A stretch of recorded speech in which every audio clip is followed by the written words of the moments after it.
Hi there, Mythfits. Tera Lynn Childs here, back with another session of Ask the Author. Got a lot of good questions this time, so let's get to the answers. My first question comes from a YouTube comment on my last Ask the Author video. The person says, my next question would be about writing query letters because I've been doing tons of research about them and not really finding anything applicable. Any advice?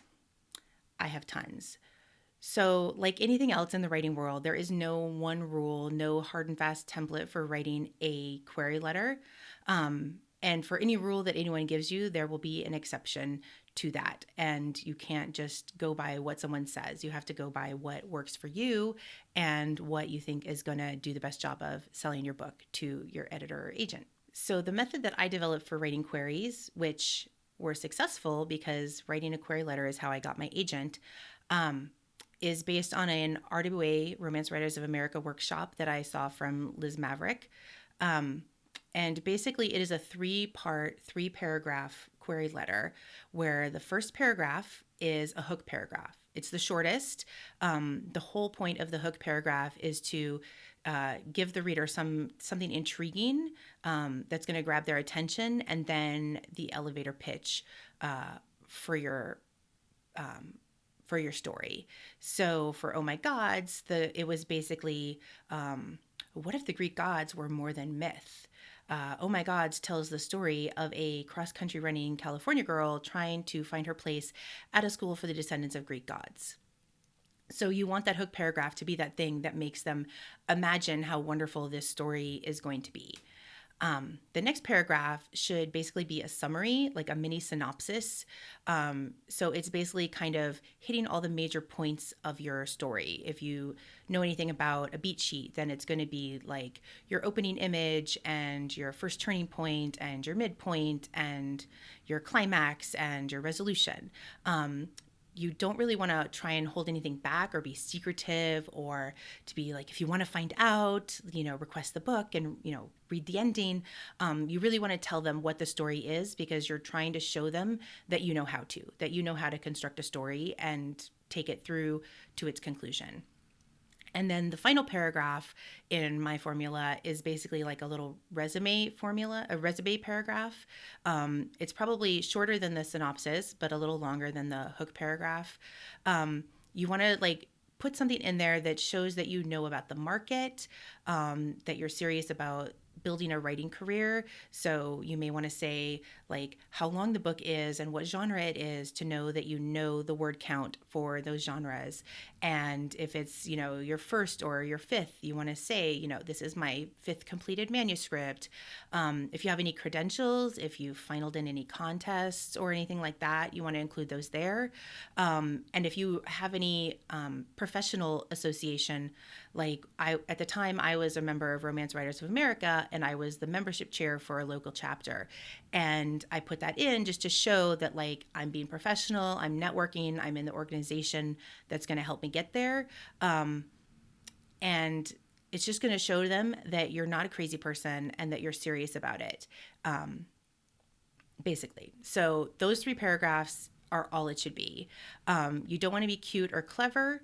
You don't want to use fancy fonts or colored paper or, heavy graphics in the email. You want to let the promise of your story do the work, because if your story pitch can't stand on its own, then either the pitch needs work or the story needs work. But putting fancy things in isn't going to change that.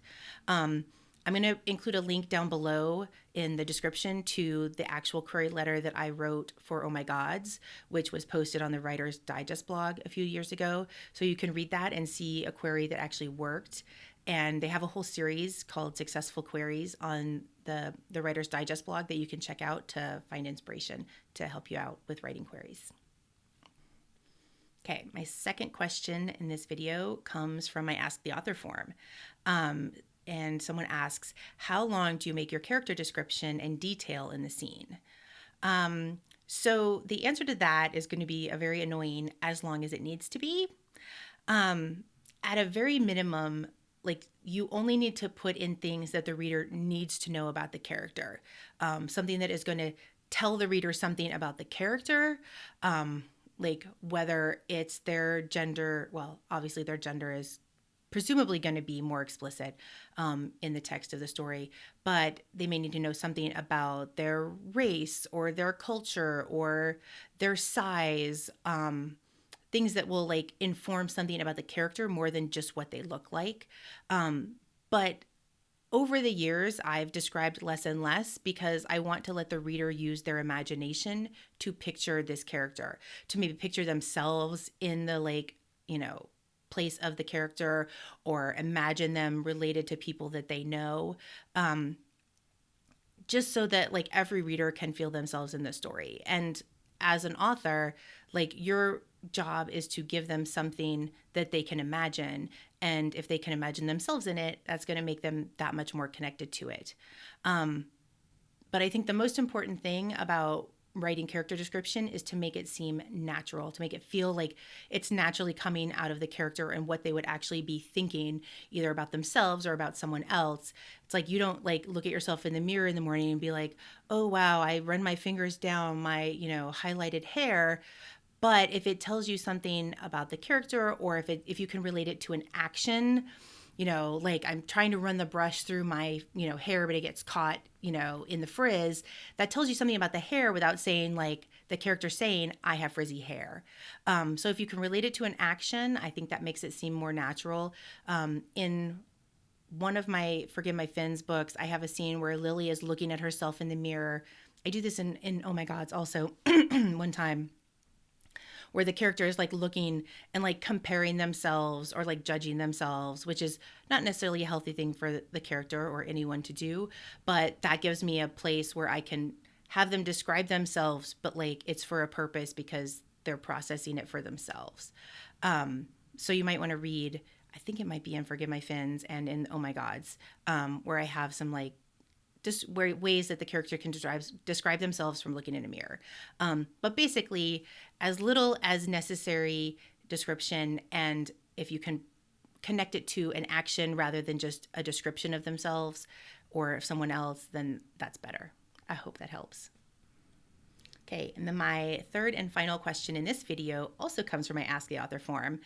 And this reader asks, what book was the most fun for you to write, and which book was the hardest to write? So first I would say define fun, because sometimes books are fun, but they're also like hard and painful and a lot of work. The hardest thing that I've ever written has definitely been the Sweet Venom series. If I have to pick just one title in that, it would be Sweet Shadows, because it's the middle book of a trilogy. And writing that series, if you don't know, Sweet Venom has 3 first-person point of view characters across 3 books. So in each book, I'm writing 3 different storylines plus the overarching storylines. So 3 different storylines for that book plus the overarching storylines for the 3-book series. When you're in the middle book, Sweet Shadows, like you're trying to like bring forward things from the first book and set up things from the third book and tie everything together. So really it was like writing 12 books in one. So I would say the Sweet Venom series was definitely the hardest, but also that makes me the most proud of it. Probably the most fun books to write would either be Eye Candy, which is the second book I ever finished, or Oh My Gods, just because at that time I wrote into the dark. Like I didn't know as much about craft and planning as I do now. And so I just kind of sat down and started with the characters and just wrote and had fun with them and followed them on their adventures. I didn't know what I didn't know at the time. So I think that makes them the most fun, and something I'm trying to like bring back into my writing now, of like not feeling like I have to know everything that's going to happen in the story before I write it, because then it loses a lot of the fun for me. But to answer the question fully, like every book has challenges, every book has shiny moments. There are things I like loved and hated about writing all of my books. But if I had to pick, I would say Eye Candy and Oh My Gods were the most fun, and Sweet Shadows was the hardest. Okay, so that is it for this edition of Ask the Author. If you have questions you want to ask, you can drop them in comments below, or you can go to teralynnchilds.com/ask and submit them there. So yeah, I love taking your questions. You guys come up with some good ones. So until next time, stay magical.